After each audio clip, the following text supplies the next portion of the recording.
Hello，大家好，我是小光。那现在是凌晨的2点多。我本来想说每日一塔是早上的时候爬起来，然后给大家占卜。可是我发现好多人好早就开始上班上课了，所以他可能在10点、11点的时候，对他来说就有一点晚，所以他可能开会啦或处理事情都在早上7、8、9点就有事情，或是想要调整自己。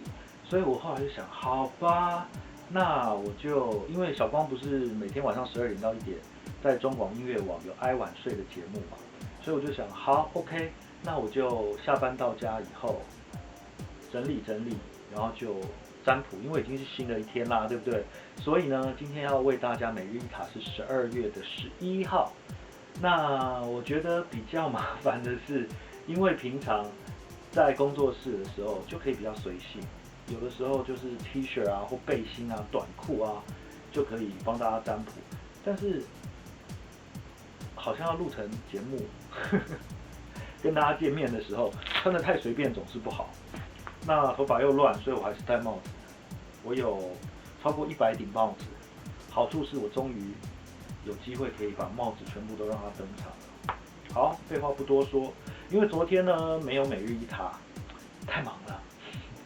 所以我今天给大家2张，好不好？我们先看一下你10号，可能你现在已经是11号，10号有哪些问题跟心情延续到11号？其实塔罗牌2张的连续呢是比较稍微困难一点，但它看事情会更精准，好不好？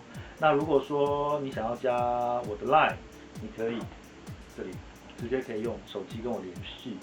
除了可以点歌在 iRadio 的爱晚睡中每个礼拜的第1天帮你播之外呢，在塔罗牌有什么问题或有什么想法，也可以跟我讲。赖的账号是小老鼠然后 RQU0944D， 下面我这边有写，好吗？好，我们来塔一下哈。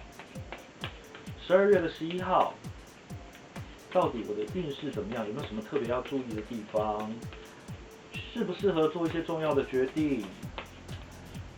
跟老公、老婆、情人或是单身的你，感情上面有什么新的契机？然后公司同事、同学到底有什么需要注意的地方？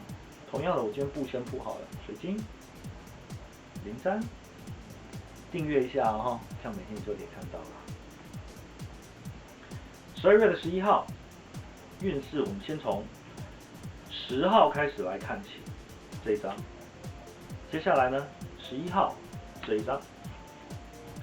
所以我们可以看到呢，第一张我要为大家翻开的呢，也就是从昨天一直到现在，也就是现在以前发生的心情，发生一些事情，到底你要怎么样因应它，然后我们怎么面对它会更好。吊人牌的正位，吊人牌其实是一张蛮好的牌，可是吊人牌呢，最妙的是不太愿意放过自己。有些旧的问题呢，你觉得没什么事，但是3不5时就会想起来，好想下定某种决定，好想继续坚持，但是呢，就觉得有点辛苦。所以你知道这样的心情就 OK， 不用急着一定要让自己现在就解决，可以稍微缓一缓，慢一点。如果你觉得还 OK， 那没关系，等到时间到了，自然可以解决，好吗？这张其实还不错，这是你之前的心情。12月11号，到底每日一塔是哪一张牌？好，调和的正位，所以这2张牌都是正位，是先这张再这张。基本上这都是意象牌，所以告诉你说，有些心情里面烦的一些事情，你知道现在没有解决，但是呢，你接受它，自然心情会好一点。等时间到了，你自然就可以处理。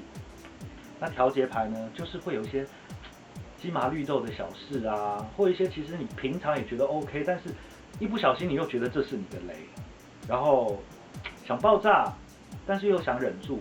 基本上沟通或者是了解是一个很重要的2个 keyword， 沟通跟了解。如果你觉得沟通你也不太想，那不做也没关系，那你就了解，知道它就是会这样的。这2张牌有一种特性，就是你烦的事情呢不会这么快解决，给自己一点点时间，而且你想的方向或是你想做的 style 基本上是没有错的，好吗？